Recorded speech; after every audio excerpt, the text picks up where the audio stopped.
प्रिय विद्यार्थियों, जैसा कि आप सबके साथ मैं 2 दिनों से सूरदास के पद को लेकर के व्याख्या कर रहा हूँ। उनके 4 पद बचे हुए हैं। बहुत महत्वपूर्ण चैप्टर है बोर्ड परीक्षा की दृष्टि से। मैंने 11 के 11 पदों पर बड़ी व्याख्यात्मक दृष्टि से आपको व्याख्या कर रहे हैं। अगर कहीं कोई भी व्याख्या आपको लगे कि डाउट है या संदेह है तो आप बिल्कुल अवगत कराएं, उसको और अच्छा और सरल करने का प्रयास किया जाएगा। और इसके साथ जुड़े रहें। अपनी पढ़ाई को अच्छा अंजाम देने के लिए आप पार्थवी हिंदी पॉइंट पर जुड़ें और जुड़ करके अपनी शिक्षा को आगे बढ़ाएं, क्योंकि समय इंतज़ार नहीं करेगा, क्योंकि समय बहुत बलवान है। इसके आगे हमें झुकना पड़ेगा। आज जो सूरदास का 8वां पद है, तो 8वें पद की व्याख्या को हम समझें तो क्या कहता है कवि। कविता क्या है, पद क्या है।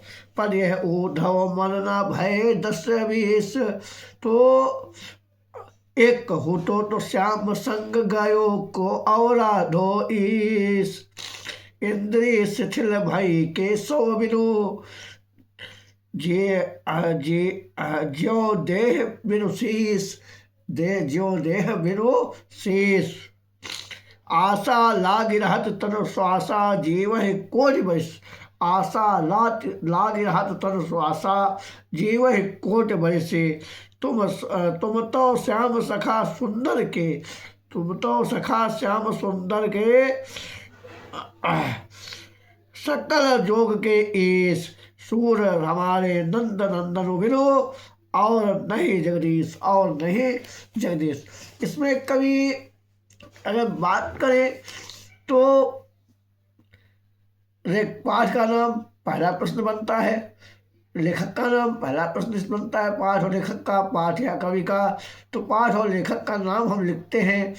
पाठ का नाम पद सूरसागर से लिए गए हैं, और जो लिए गए हैं ये सूरदास के द्वारा लिखे गए हैं। दूसरा क्वेश्चन रेखांकित बनता है।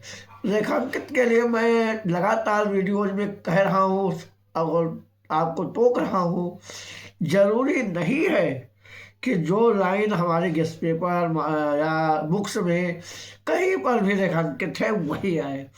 पूरा पद जरूर पढ़ें। काव्य सौंदर्य, काव्य की दृष्टि से पूरा पद पढ़ना आवश्यक है। तो हम पहले व्याख्या समझ लेते हैं। और व्याख्या इसमें गोपियाँ जो कह रही हैं कि हे उद्धव, मेरे पास 10 मन नहीं है, 10-20 मन नहीं है, एक जो हमारा मन था वो श्याम के साथ चला गया है। इसमें क्या कहा है, भ्रमर गीत का अंश है। श्री कृष्ण मथुरा जाने पर उद्धव के द्वारा गोपियों के पास ज्ञान और योग का संदेश ब्रज में भेजते हैं, और जब मथुरा चले जाते हैं भगवान श्री कृष्ण, मथुरा जाने के बाद वह अपना संदेश उद्धव के माध्यम से ज्ञान और योग का संदेश ब्रज में भेजते हैं। और क्या है व्याख्या, गोपियाँ उद्धव से कहती हैं, हे उद्धव, मेरे पास 10-20 मन नहीं है, एक मन था तो मेरे श्याम, मेरे श्री कृष्ण लेकर के चले गए हैं।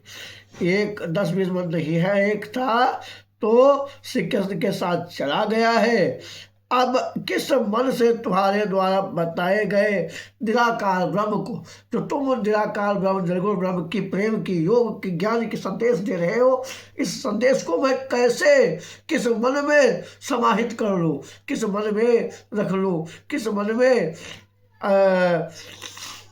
भर लूँ। अब हम किस मन से तुम्हारे द्वारा बताए गए निर्गुण ब्रह्म को आराधना करें, अर्थात मन में नहीं है तो किस प्रकार हम किस प्रकार से तुम्हारे द्वारा बताए गए धर्म का पालन करें। जो आप धर्म बता रहे हैं, निर्गुण निराकार ब्रह्म के योग की संदेश दे रहे हैं, वो संदेश हम कैसे अपने जीवन में उतारें, कैसे अपने जीवन में सार ग्रहण करें, उसको कहाँ हम स्थान दे दें।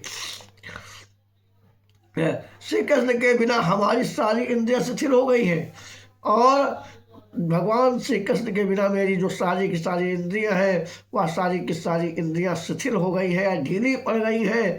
जिस प्रकार से सिर के बिना पूरा शरीर बेकार हो जाता है, जिस प्रकार से सिर के बिना पूरा शरीर बेकार हो जाता है, सिर के बिना बेकार हो जाता है, शक्तिहीन हो जाता है, निर्बल हो जाता है, बलहीन हो जाता है।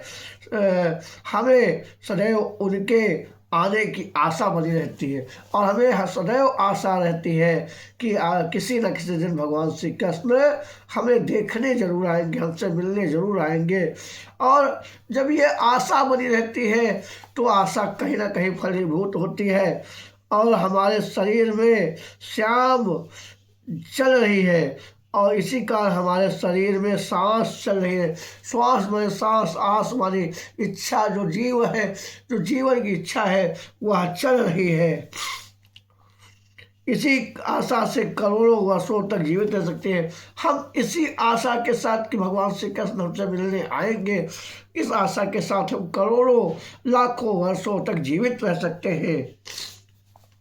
आगे गोपियाँ कहती है, उद्धव आप तो श्री कृष्ण के मित्र हैं, आप तो भगवान श्री कृष्ण के मित्र हैं और जो हम सभी प्रकार से योग विद्या के स्वामी हैं और आप ज्ञान, योग, प्रेम के स्वामी हैं। सब प्रकार के आप जब स्वामी हैं तो संपूर्ण योग विद्या और मिलन के उपायों को जानने वाले, हर प्रकार के उपाय आप जब जानते हैं, सर्व विद्या संपन्न है, सर्वगुण संपन्न है, तो फिर आपको स्वाभाविक रूप से मेरी बात श्री कृष्ण तक पहुंचा देनी चाहिए।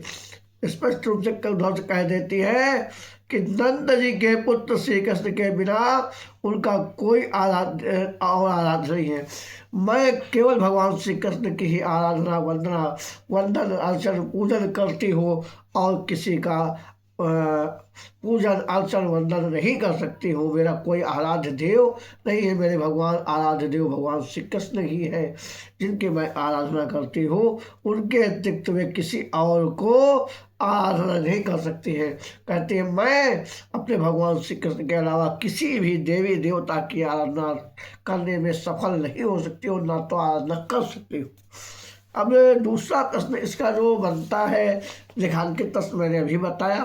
तीसरा प्रश्न इसका जो रखा हुआ है काव्य सौंदर्य। काव्य सौंदर्य मैंने कल भी बताया था, आज तीसरा वीडियो स्टार्ट कर रहे हैं तो मैं आपको बता दूं।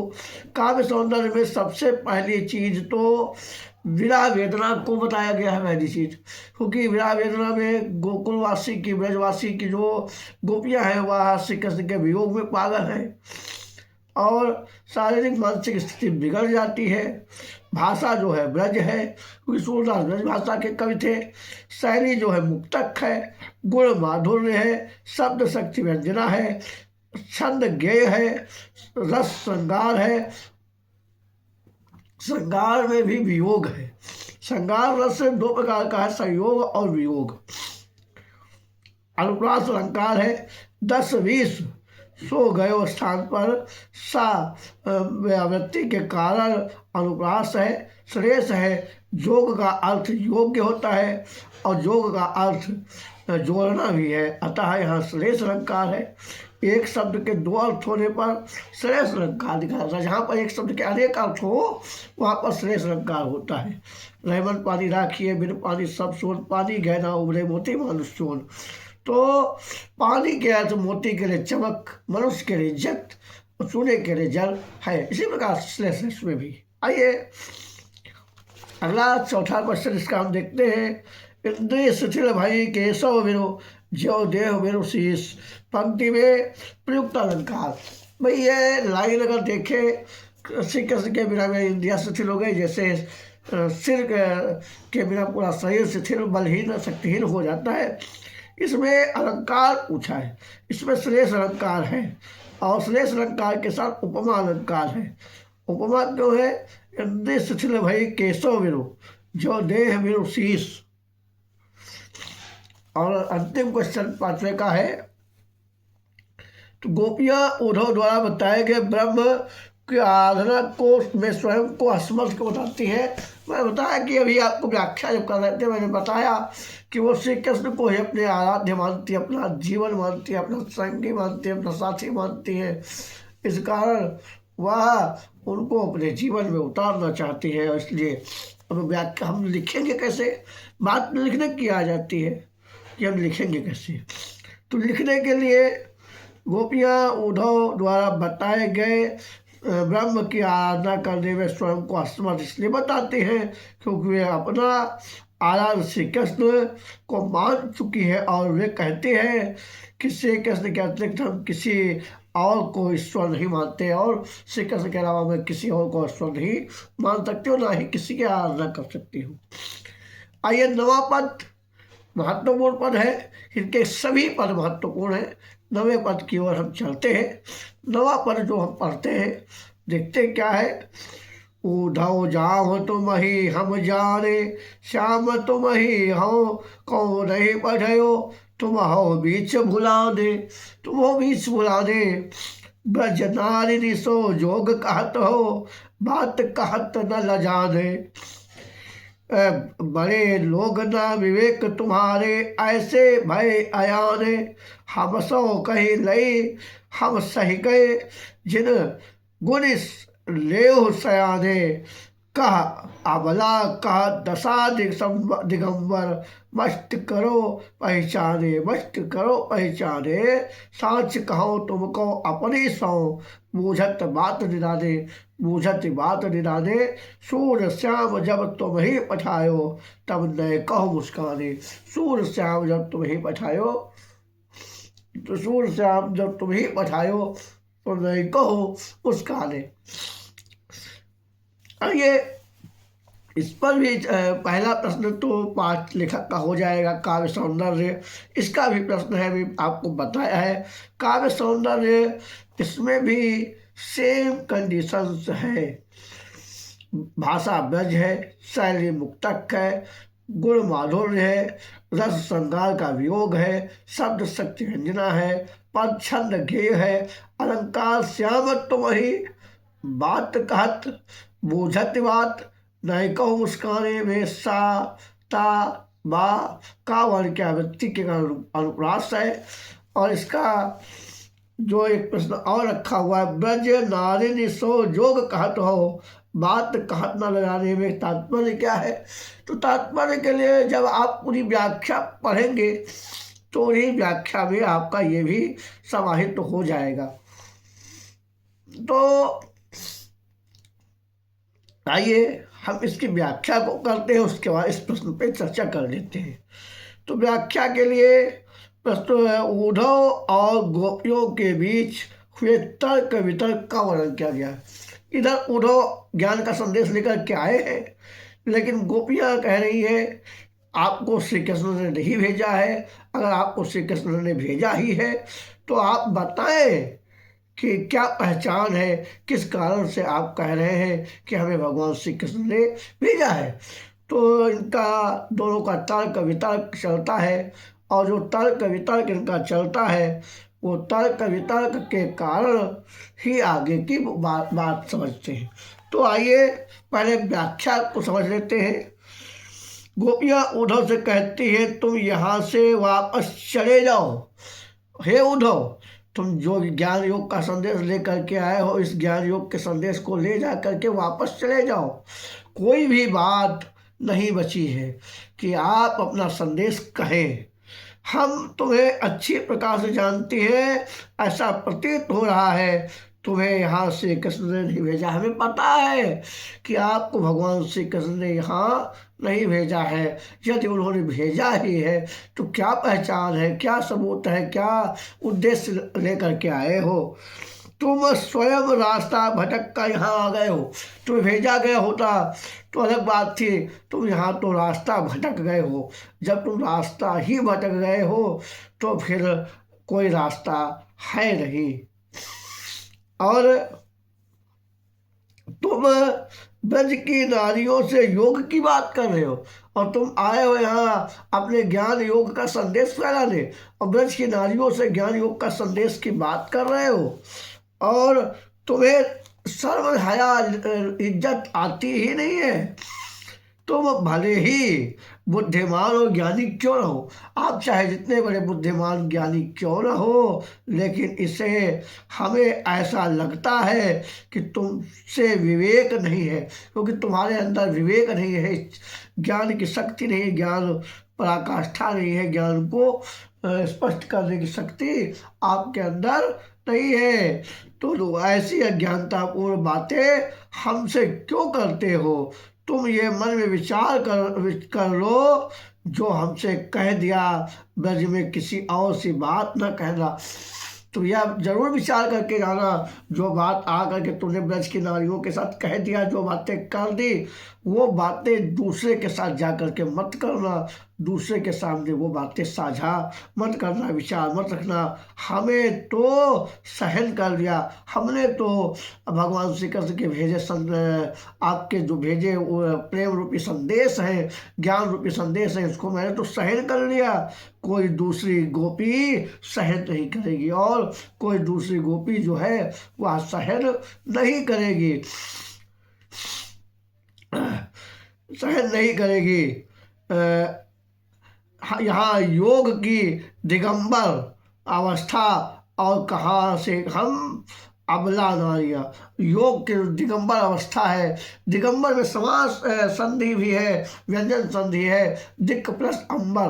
अंबर जो शब्द टूटता है, अंबर का के अनेक अर्थी भी बनते हैं। अंबर का एक होता है आकाश, अंबर का होता है कपड़ा। तो समझ लीजिए, क्योंकि क्लास जरूर हाई स्कूल की चल रही है, कुछ चीज़ें चर्चा बीच बीच में इंटर की भी हो जाती है। अतः तुम चुप हो जाओ, और अभी बहुत अच्छा समय है तुम्हारे लिए। हे उद्धव, तुम यहीं पे चुप हो जाओ, और जो भी कहना सोच समझ कर कहना। अगर कोई बात आपके मन में, हृदय में घर कर रही है, तो उसे कहने से पहले सोच लेना, समझ लेना, तब कहना, तब आगे शेयर करना। इससे पहले बात अपनी शेयर न करना।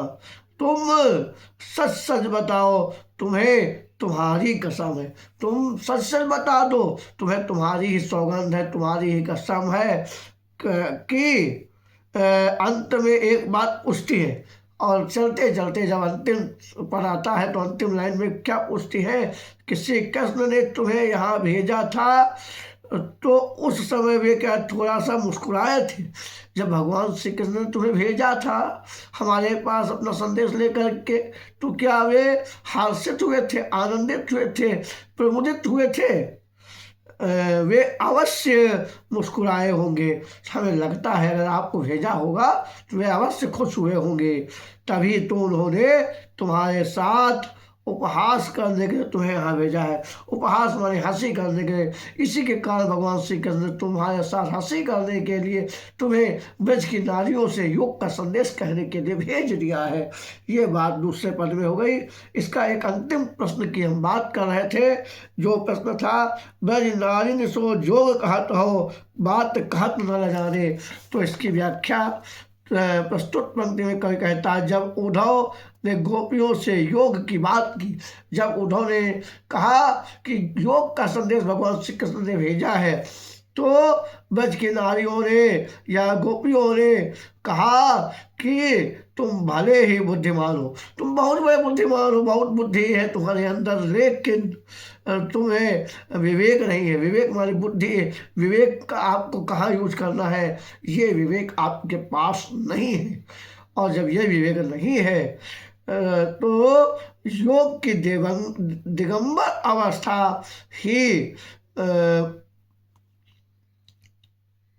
बात, दिगंबर अवस्था की बात कर रहे हो, तुम्हें लगता नहीं आती है, तुम्हें लज्जा नहीं आती है, तुम्हें कोई भी शर्म हया लज्जा नहीं आती है, तुम्हें कोई भी शर्म लज्जा हया नहीं आती।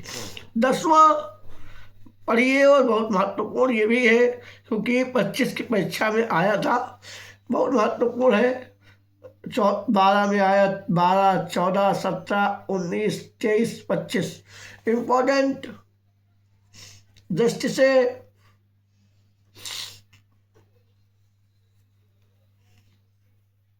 देखे तो बहुत ही महत्वपूर्ण है। और जब इसको पढ़ा जाए तो देख लीजिए, निर्गुण कौन देश को वासी, मधुकर के समझाए सौदय, बूझत साँच न हासी, बूझत साँच न हासी। कौन है जनक कौन है जननी, कौन नारी कौन राशि, केशव वर्ण भेष है केशव, के रस के में अभिलाषी, के वर्ण भेष के हैं केशव, के विष रस में अभिलाषी। पावर गो पुनि पुनि कियो आपनो, जोरे करोगे घासी, सुनत मौन है रहियो, बावरी सूर समय मति नासी। तो इसको हल करने के लिए सबसे पहले मैंने 2 पदों में आपको कुछ शब्दों के अर्थ नहीं बताए। जैसे बासी, बासी माने निवासी, मधुकर, मधुकर माने भावरा, समझाए माने समझाना, कौ है कौन है, के माने किसके, पाओगे पाओगे, पुण्य माने फल, घासी माने छल कपट, नाश माने समाप्त हो जाएगा। तो आइए इसकी व्याख्या समझ लेते हैं। इसका पहला प्रश्न जो है, पाठ का नाम लेखक का नाम। तो पाठ का नाम लेखक का नाम की अगर हम बात करें तो पद तुलसीदास, सूरदास, तुलसीदास ने सॉरी, क्योंकि सूरदास। दूसरा इसका जो है काव्य सौंदर्य। तो काव्य सौंदर्य की हम बात करें तो काव्य सौंदर्य में भाषा ब्रज है, शैली मुक्तक है, रस वियोग श्रृंगार और हास्य है। वियोग भी है और हंसी भी, कहीं कहीं वियोग ही होता है, कहीं कहीं हंसी होती है। गुण माधुर्य है, पद छंद गेय पद है, शब्द शक्ति व्यंजना है, अलंकार समझाए सौ केशव के पावो पुनि, सुनत मौन में सा का ना वर्ण की आवृत्ति के कारण प्रास है। अन्योक्ति भी है, मधुकर या भ्रमर के रूप में उद्धव की तुलना की गई है, जिस कारण यहाँ अन्योक्ति अलंकार है। आइए प्रश्नों पर चर्चा कर लेते हैं। व्याख्या पहले समझते हैं, फिर प्रश्नों पर चर्चा करते हैं। व्याख्या को समझने के लिए पहले प्रसंग को समझें। क्या प्रसंग कह रहा है, क्या लेखक के विचार है, क्या वो अपनी बातों के माध्यम से आपके साथ साझा करना चाह रहा है। सूरदास ने गोपियों के माध्यम से निर्गुण ब्रह्म, निराकार ब्रह्म, निर्गुण माने निराकार ब्रह्म की उपासना का खंडन और सगुण भक्ति का मंडन किया है। एक तरफ निराकार ब्रह्म को खंडित किया गया है, दूसरी तरफ साकार ब्रह्म श्री कृष्ण को का मंडन किया गया है, उनकी महिमा का गान किया गया है। मंडन माने महिमा का गान करना, खंडन माने उसको बेकार कह देना, उसको गलत कह देना, ये स्थिति इसमें है। तो देखिए व्याख्या क्या है। गोपियां भ्रमर की अन्योक्ति के माध्यम से, भ्रमर भौरे के अन्योक्ति, बात भौरे को कही जा रही है, कहीं उद्धव को जा रही है, लेकिन भौरे को माध्यम बनाया गया है। तो भ्रमर के अन्योक्ति के माध्यम से उद्धव को समझ करते हुए कहती है, हे उद्धव, तुम ये जिस निर्गुण देश के निवासी हो, तुम जिस निर्गुण देश के निराकार पर ब्रह्म देश के निवासी हो, ये हम तुम्हें सौगंध देकर पूछती है। गोपियाँ कहती है, हम आपको सौगंध देकर के पूछती है कि सौगंध देकर के पूछती है कि तुम हमें सच सच बताओ, हमें कोई हंसी मजाक नहीं कर रहे, हम आपके साथ कोई हंसी मजाक नहीं कर रहे। गोपियाँ कह रही है, जो हम पूछ रहे तुम्हें सच सच बताओ, क्या बात वास्तव में सही है? जो बातें हम पूछना चाह रहे हैं बताओ। कौन उसका पिता है, कौन माता है, कौन स्त्री है, कौन उसकी दासी है, उसका रंग रूप कैसा है, उसकी वेशभूषा कैसी है, वह किस रस की इच्छा रखने वाला है। अब इन्होंने पिता, माता, रूप, रंग, रस, गंध सब चीजें प्रश्न उद्धव से कर लिए। अब जब इन्होंने सब प्रकार से प्रश्न कर लिए तो स्वाभाविक है कि गोपियाँ उद्धव को चेतावनी देते हुए कहती है कि हमें सभी बातों का ठीक ठीक उत्तर देना और जो मैंने पूछा है, जो चीज़ें मैंने आपसे कही है, कौन पिता है, कौन माता है, कौन स्त्री, कौन दासी, को क्या रूप है, क्या रंग है, क्या गंध है, क्या चीज़ें हैं, इसका सही सही उत्तर आप मुझे देना। गलत भरमाने की बात आप ना करना मुझसे। तुम हमसे कपट करोगे, तो उसका परिणाम तुम्हें अवश्य भुगतना। अगर तुम हमारे साथ छल करोगे, धोखा करोगे, तो आपको उसका परिणाम अवश्य भुगतना पड़ेगा। सूरदास जी कहते हैं, गोपियों के इस प्रकार के व्यंग्यात्मक और तर्कपूर्ण प्रश्नों को सुन करके उद्धव स्तब्ध हो जाते हैं, जड़वत हो जाते हैं। स्तब्ध माने जड़वत हो जाते हैं। उद्धव उसी जगह पर स्तब्ध हो जाते हैं, जड़वत हो जाते हैं। और जड़वत हो जाते हैं और वहाँ उनके प्रश्नों का कोई उत्तर नहीं दे पाते हैं। ऐसा प्रतीत हो रहा है मानो उनका सारा ज्ञान समाप्त हो गया, उनका यहीं पे सारा का सारा ज्ञान समाप्त हो गया है। ये व्याख्या है। अब इसका अगला प्रश्न जो है वो ये है, प्रस्तुत प्रधान सूरदास ने गोपियों के माध्यम से किसका खंडन व किसका मंडन किया। मैंने अभी प्रसंग में बताया कि निर्गुण ब्रह्म का खंडन किया है, श्री कृष्ण का मंडन किया है। तो इसका उत्तर आप लिख सकते हैं कि प्रस्तुत पद्यांश में सूरदास ने गोपियों के माध्यम से निर्गुण ब्रह्म को उपासना का खंडन किया है और सगुण कृष्ण की भक्ति का मंडन किया है। और एक क्वेश्चन अगला है, इसका बहुत महत्वपूर्ण है कि मधुकर शब्द का अर्थ क्या है। मधुकर माने भौरा है। मधुकर शब्द का अर्थ भौरा है, और लेकिन यहाँ मधुकर द्वारा उद्धव को संबोधित किया गया है। यहाँ भौरा नहीं, भौरे को आधार बनाया गया है और आधार बना करके इनको संबोधित किया गया है, उद्धव को संबोधित किया गया है। अंतिम प्रश्न महत्व, निर्गुण ब्रह्म के वर्णन में क्या कठिनाई व्यक्त की है। तो भाई निर्गुण ब्रह्म के कठिनाई का बात करें तो निराकार ब्रह्म का न तो कोई पिता है, न कोई माता है, न स्त्री है, न दासी है, न रूप है, न रंग है, न गंध है, न स्वाद है, कुछ नहीं है। ये सब चीज़ें जब प्रश्न गोपियाँ उद्धव से पूछते हैं तो इन प्रश्नों के उत्तर देने में सक्षम नहीं हो पाते हैं और जड़वत हो जाते हैं। यही कठिनाइयाँ हैं। आइए अंतिम पद जो महत्वपूर्ण पद है, संदेशो देव की सो कहियो, हौ तो ढाई तिहारे सुत की, मैया करत ही रहियो। यद्यपि देव तुम जानत उनकी, तो मोहि कहे आवे, प्रात होत मेरे लाल लड़ैत, माखन रोटी भावे। तेल उबटनो अरु तातो जल, तहि देख भज जाते। जोई जोई मांगत सोई सोई देत, क्रम क्रम कर के नहाते। सूर पथिक तुम सुन मोहि रैन दिन, बढ़्यो हत उर सोच। मेरो बालक लड़े तो मोहन होए करत संकोच। न मैं आपको बताऊं, एक बार भगवान श्री कृष्ण जो थे उन्होंने माता यशोदा से जिद कर ली, मैया मैं तो चंद्र खिलौना ले हूँ, अब भाई चंद्रमा को कोई खरीद तो नहीं सकता है। माता बड़ा संकोच, और जब माता संकोच में पड़ गई तो माता ने क्या किया, माता ने एक थाली में पानी भरा और पानी भर करके रख दिया और उसमें चंद्रमा की परछाई को उतार दिया। और जब परछाई को उतार दिया तो वो चंद्रमा की परछाई के साथ श्री कृष्ण ने खूब मन भर के खेल लिया और यही उनकी इच्छा भर गई। ऐसे श्री कृष्ण थे, ऐसे बाल रूपी श्री कृष्ण थे। और अंतिम पद को मैं आपके साथ साझा करूं, बहुत महत्वपूर्ण पद है। ये भी आपका आया हुआ है, कहियो कहना। धाय माने धाय या माँ के समान पालन पोषण करने वाली स्त्री। मया माने माता। तेव माने आदत। तो माने फिर भी। भज भाज्य माने भाग जाना। बढ़ो माने बढ़ना। अतक लड़ाई तो माने प्यारा दुलारा। अलग लड़ाई रो माने प्यारा दुलारा। तो पाठ और लेखक की बात करें तो पद सूरदास के हैं। एक क्वेश्चन फिर रखा है, काव्य सौंदर्य।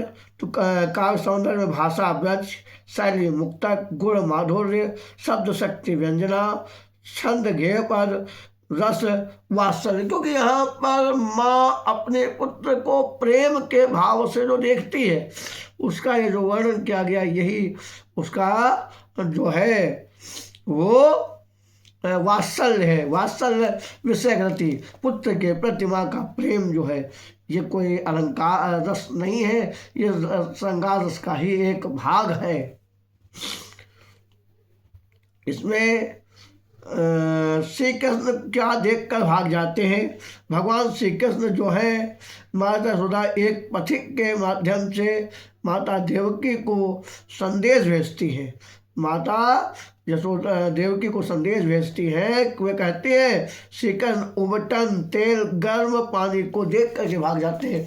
जब भगवान श्री कृष्ण उबटन मान बुकवा को देखते हैं, गर्म पानी को देखते हैं और तेल को देखते हैं, तो ये तुरंत वहाँ से थिराट हो जाते हैं, गायब हो जाते हैं, भाग जाते हैं, छिप जाते हैं। तब का वर्णन देवकी के साथ इन्होंने किया है यशोदा ने। इसकी व्याख्या अंतिम पद की मैं आपके साथ कर रहा हूँ।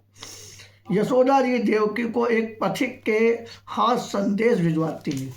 जो देवकी को संदेश भेजने का काम किया, तो एक पथिक, एक राहगीर, एक रास्ता चलने वाले के हाथ संदेश भेजते हुए कहती है कि मैं तो तुम्हारे पुत्र की धाय माँ हूँ, मैं तो तुम्हारे पुत्र की सेवा करने वाली माता के समान दूसरी माँ हूँ, पर मुझे मैया मैया कहता रहा है। लेकिन आपका श्री कृष्ण जो है मुझे माँ माँ मैया मैया कहता रहा है। इसीलिए मेरा उससे प्रति वात्सल्य भाव स्वाभाविक है। उसके प्रति जो प्रेम का भाव है वह स्वाभाविक है। उसके प्रति प्रेम का जो भाव है वह बहुत ही स्वाभाविक है।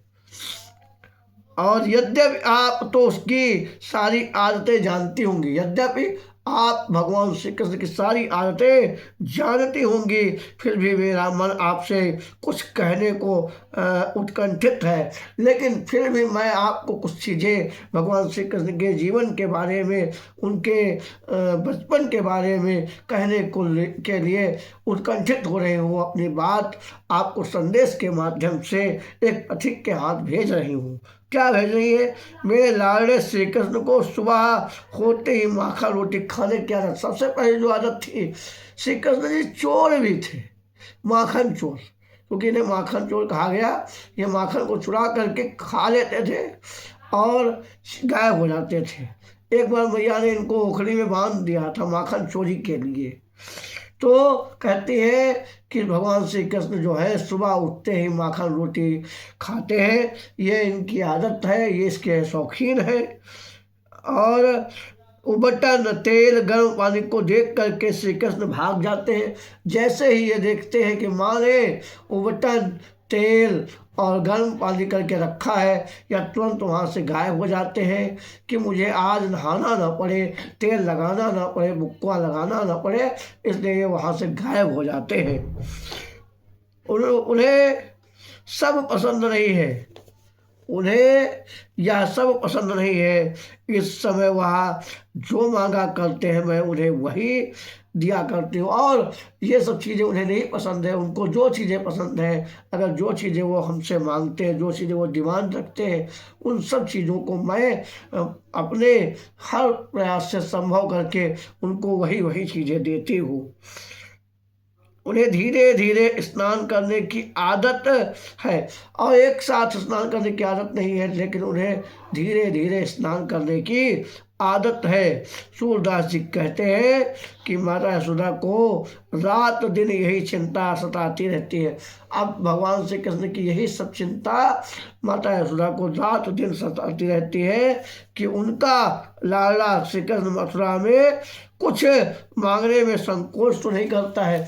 उनका जो लाडला है भगवान श्री कृष्ण जो है वह कोई चीज़ मांगने में संकोच तो नहीं करते हैं, कोई चीज़ लेने में संकोच तो नहीं करते हैं।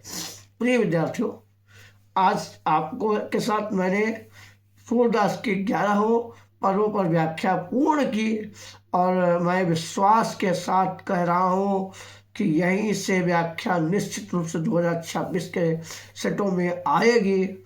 आप दिग्भ्रमित ना हो, अपनी तैयारी बना करके लिखने का अभ्यास अभी से करना शुरू करें। जय हिंद, जय भारती।